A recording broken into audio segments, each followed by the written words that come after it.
प्यार करो। रामायण तुम्हारी समझ में आएगी नहीं अगर तुम गाय वाले नहीं हो। भागवत तुम्हारी समझ में आएगा ही नहीं। मंत्र, गायत्री मंत्र तुम्हारी समझ में नहीं आएगा। दुनिया का कोई भी मंत्र तुम्हारी समझ में नहीं आएगा।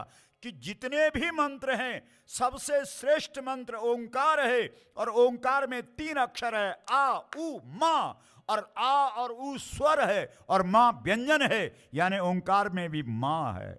दुनिया का सबसे पावरफुल शब्द मां है। मां, मां।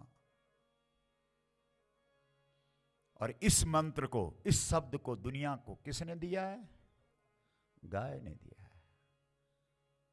हम लोग किसी को मंत्र देते हैं तो पहले ही लिस्ट लिखवा देते हैं कि देख मंत्र लेंगे, देंगे कल, इतनी सामग्री लेके आना, एक गौमुखी लेके आना। बेचारा कपड़े की गौमुखी लेके गुरुजी के पास पहुंच गया। वैसे मतलब ये होता है कि तू गौमुखी बन जाना तब आना मेरे पास।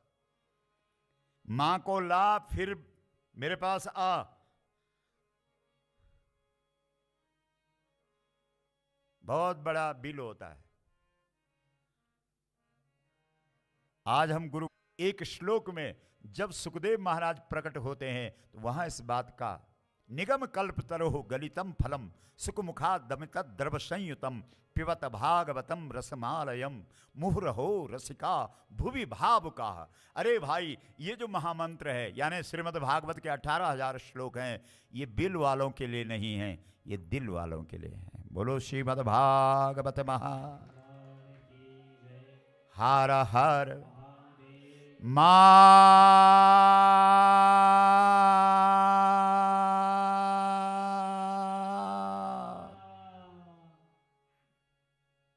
बोलो गुरु गोरख नाथ। गुरु कौन है? जो मंत्र दे तुम्हें, सलाह दे तुम्हें। क्या? गोरख। पहला शब्द क्या है? गुरु। सवाल उठता है कौन है गुरु? दूसरा शब्द क्या है? बोलो जोर से। गोरख। जो तुम्हें मंत्र दे, जो तुम्हें सलाह दे, जो तुम्हें राय दे, जो तुम्हें उपदेश दे, गुरु का आदेश दे। क्या आदेश दे? गोरख। गुरु तुम्हें, गुरु जो होगा वो क्या आदेश देगा? जोर से बोलो। गोरख। गुरु गोरखनाथ ने बाबा बालकनाथ की परीक्षा ली, बहुत परीक्षाएं ली, बाद में नमन कर गए। जैसे परशुराम और राम, ये दोनों भगवान के अवतार हैं, विष्णु के अवतार हैं दोनों। परशुराम ने राम की परीक्षा ली। बहुत लंबा चौड़ा संवाद है। राम जी ने लखन को आगे कर दिया, भैया बोल अब जो कुछ बोलना है, ये महाराज आए हमारी परीक्षा लेने, आज पास होना है हमको। ये सामान्य महाराज नहीं है। गौर शरीर भूति भल भ्राजा, भाल विशाल त्रिपुंड विराजा। ये परशुराम जी का स्वरूप है। ये सामान्य व्यक्ति नहीं है। लखन भैया परशुराम को उग्र कर रहे हैं प्रश्न करने के लिए, परीक्षा लेने के लिए। और राम जी जैसे आहुति पड़े, ये अग्नि बहुत प्रज्वलित हो जाए यज्ञ कुंड में, तो बीच बीच में जो याज्ञिक लोग होते हैं वो पानी के छींटे भी मारते हैं, थोड़ा रुक जा, ए यज्ञ देवता, ए अग्निदेव, ठहरा, रुक। परशुराम बोले, अरे तू राम नहीं है, राम तो मैं हूं। तो राम कहे कि नहीं नहीं नहीं, आप राम नहीं है। राम नाम लघु नाम हमारा। ये छोटा सा नाम तो दयालु हमारा है,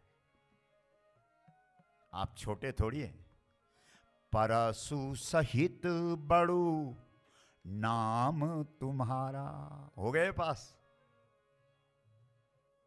अरे आप राम कहां हैं? आप तो परशुराम हैं। राम तो छोटा है, परशुराम बड़ा है, आप बड़े हैं, हम छोटे हैं। तो ये पानी के छींटे हैं उस अग्नि में।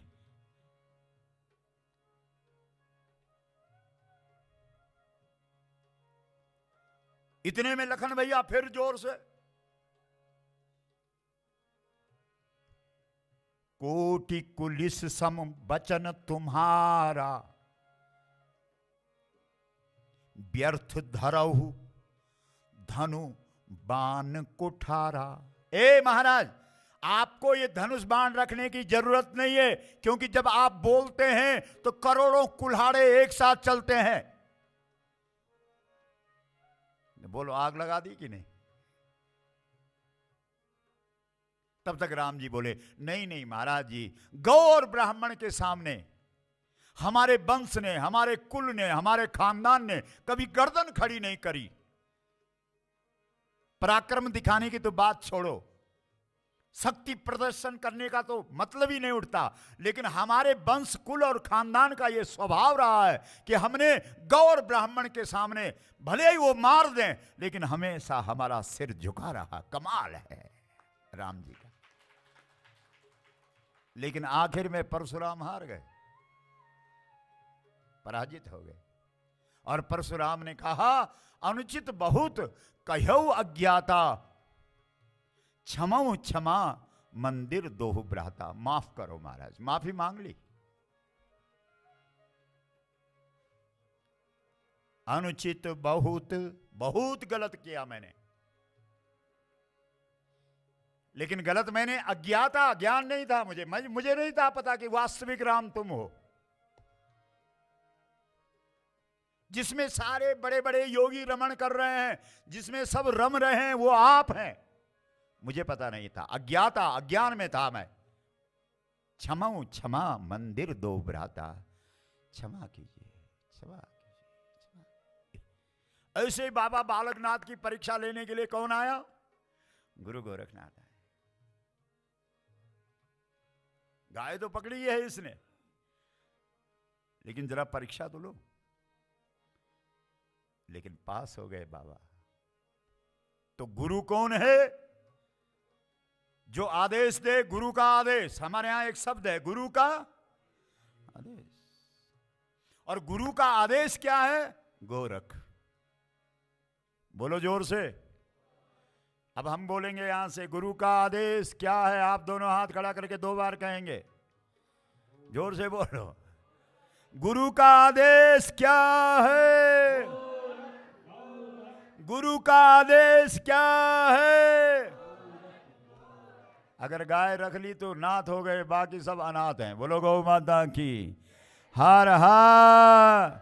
इसलिए तीसरा शब्द नाथ है। गुरु बोलो, गोरख नाथ। प्रश्न उठा कि गुरु कौन है? जो आदेश दे कि गोरख, और गौ रखोगे तो क्या बन जाओगे? नाथ। नाथ वाले हो जाओगे। और जो बिना गाय के, उनको कहां जाना चाहिए? अनाथालय में। बोलो गौ माता की। जाना क्या चाहे वो गए हुए हैं। बोलो गौ माता की हर हर। मां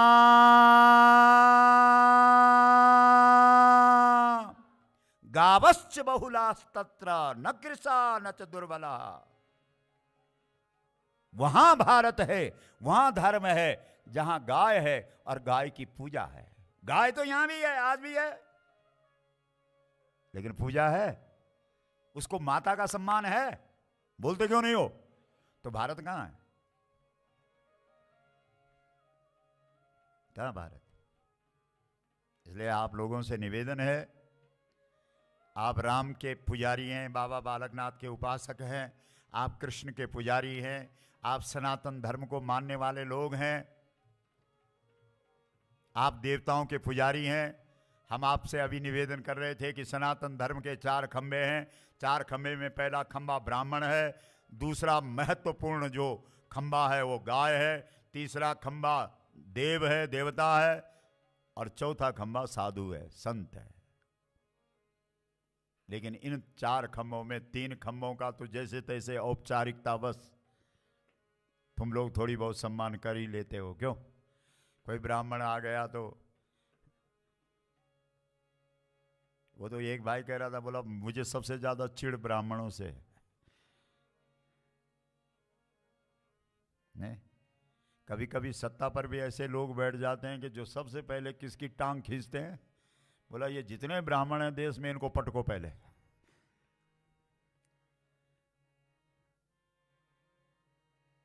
बोला बहुत। एक भाई कह रहा था कि एक बार वकील लोगों ने बहुत हड़ताल कर दी राम जी के राज में, राम कथा में बोल रहा था, हम सुन रहे थे। सारे वकील इकट्ठे हो गए, बोला हमको न्याय चाहिए, न्याय चाहिए, न्याय चाहिए। क्या हो गया? बोला कहीं केस कुछ हो ही नहीं रहा, रामराज में कुछ भी नहीं था। तो राम जी ने कहा चिंता ना करो, कलयुग आने दो, तुम्हारी ही पौ बारा है। बोलो गौ माता की, हर हर मा